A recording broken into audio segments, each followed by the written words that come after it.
Miguel, so happy you could join us on Let the Quran Speak. Thank you. Thanks for having me. So, tell me about how Islam came into your consciousness, your mind. It's really interesting because I took an Intro to Christianity course, and it was through this course that raised some questions in my beliefs of Christianity. So I started to explore other options within the Abrahamic religions, such as Judaism and Islam. And then, lo and behold, you took this course and you had some, some questions, and so you started exploring other religions immediately? Okay. Yeah. So I looked into, I looked deep into Christianity, and then through Christianity, I looked into Judaism. And then through Judaism, I kind of was ultimately led to Islam. There was many questions I had, and then I started to realize those gaps in those questions I had were kind of being answered through Islam. So tell me about some of those questions that you had that you felt that were answered by Islam. Yeah, for sure. So like some of the things like in Christianity, the belief of like the Trinity and stuff like that, looking through in historical Christian context, it didn't come to be what I actually expected it to be. And then looking through Islam, seeing how the Quran came to be, the revelations, and understanding like how significant this message was, it really stood out to me. Tell me about your your background. You were a Christian, right? Catholic. Absolutely, yeah. Tell me about that, growing up as a Catholic. So I grew up Catholic in a very typical Catholic Portuguese household. I went to church on Sundays. I had a very strong faith in God, even before I became Muslim. Read the Bible. So that helps, if you have that strong faith, that background already, right? Of course, yeah, because at the end of the day, my beliefs in God have almost maintained the same in terms of like the level of faith I have now that I'm Muslim. But it's been very interesting along the way, seeing how I've grown in these beliefs as well. So what did you do when you started exploring Islam? What sort of, did you read books? Did you explore the Quran? Did you talk to people? How did you learn more about Islam? So I started reading a lot of books. I remember buying books just on like understanding the basics of Islam to begin with. And then I would watch a whole bunch of like lectures and videos on YouTube, understanding things like the night journey that the Prophet Muhammad, peace be upon him, went on.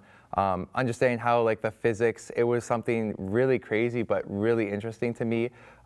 Speaking of like black holes in the Quran, specific things that just really stood out to me. I'm like, this is in like the year that was like around 600, and I'm just like, this is a lot more than just a regular book. And then I am like, before I even think about becoming Muslim, I'm gonna have to read the Quran. And I remember I opened it up, and then within a week, just went right through it. Oh wow! Yeah. From cover to cover, from beginning to end. Yeah. So how did you feel when you read the Quran? What came out to you? There was a really strong message about Allah forgiving everyone, and basically it's setting you up because that Allah wants you to succeed in the end.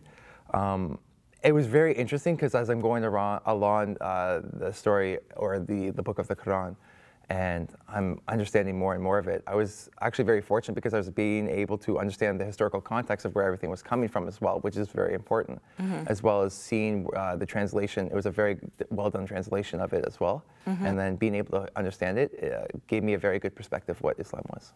Did you go to a mosque at that time? So I never actually walked into a mosque before in my life. The first time I ever walked in was the day I went to go take Shahada. Oh, wow. Okay, yeah. So, what about your interactions with other people? Did anybody talk to you about Islam? It's very interesting because I wouldn't say anyone actually was just convinced me to go to Islam. I was brought to it. I think it was just Allah's plan to bring me. Because at the end of the day, my Christian beliefs were so strong that if someone was to be like, Islam's the way to go, I'd be like, definitely not. So how I came about it was actually through Christianity. So it was kind of studying that kind of brought me along the way. But there were small things like the process of me going to take Shahada, for example. I was very hesitant to go to a mosque. So it got to the point where I remember I'm like, yep, I have to go take Shahada at a mosque. I have to walk in. I did all the research about it, looked online. I even looked around for mosques in my area. And I'm like, okay, this mosque looks good. It looks nice on the inside. This is a perfect place to go. But then I wouldn't do it. Taking the step is intimidating. Yeah, to take that step is very intimidating. Not just to take your Shahada, but to get into the mosque itself. Of course, because I've never been there before. I'm not sure what to do. But then that's where things started to happen.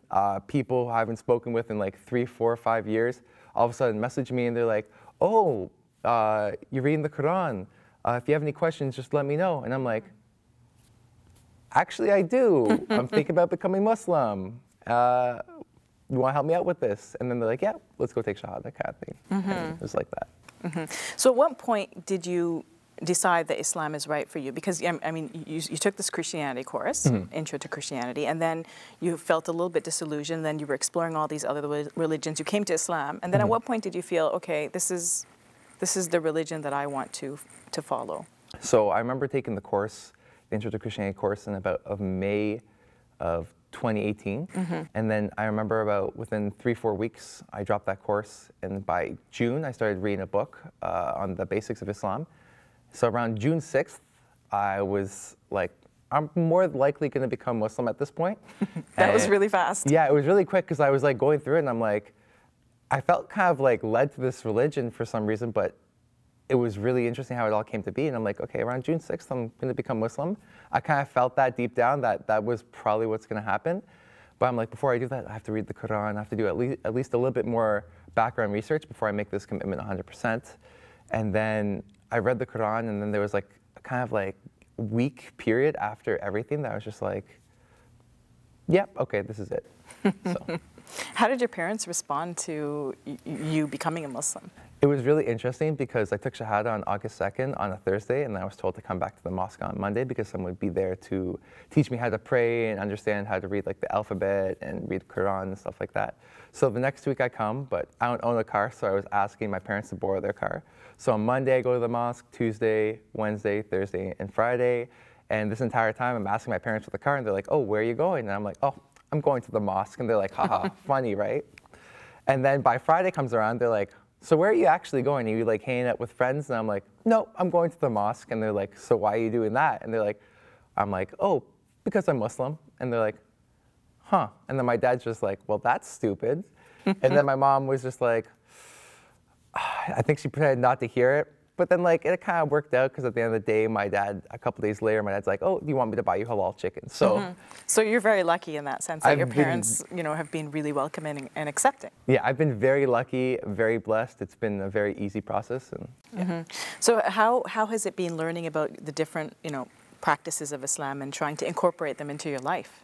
It's been interesting. Things like wudu, for example, being able to practice wudu, learning the prayers, learning different surahs in the Quran. It's been a process. Do you have a teacher, someone to teach you? I've been involved with the community, so I'm picking up things every now and then. Some reading on my own, some people teaching me by myself. Eating with your right hand. I'm left-handed, so it's been it's been interesting along the way, stuff like that, yeah. And praying, learning how to pray, did someone help you to do that? Yeah, actually, the same person that reached out to me, who helped me, who brought me to the mosque to take Shahada, he's the one that actually initially taught me how to pray. How difficult has it been changing your lifestyle?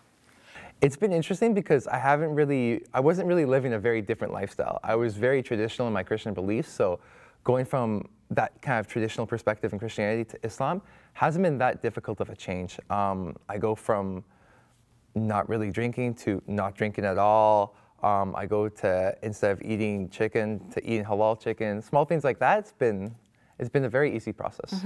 How do you think Islam has changed your life? How do you think it's made you a better person, perhaps? I think it's definitely I wouldn't say like, I haven't made a huge change, but I've definitely noticed an improvement. I noticed I have more of a routine, I'm more organized, I'm more grateful for a lot of things, and I kind of enjoy the simple things. I know that kind of sounds cliche, but it's kind of like I've taken a step back and been like, wow, I really appreciate a lot more things in life now. So. What advice would you have for somebody who's considering Islam like you and considering going on that journey? What sort of advice would you give them? I think the first thing is to have an open heart and an open mind. I think when looking into Islam, sometimes it can be very intimidating, but definitely go into it with an open heart and an open mind. I mean, of course, there's so much Islamophobia and so much ignorance about Islam, so it can be hard for someone to think about becoming a Muslim. Of course, yeah. But at the end of the day, I was, at least from my perspective, I was able to distinguish that all the Muslims I met in my life have been good people. And I think that's an important thing for all Muslims, that they're examples for non-Muslims. And going into it, it's definitely something that I noticed. And especially with like media and stuff like that, they can put their own agenda on the table. But I think it's for everyone to educate themselves on what Islam's really about. Miguel, thank you so much for sharing your journey. I really appreciate it, and I wish you all the best as you move closer to God. I'm very grateful to be here. Thanks for having me.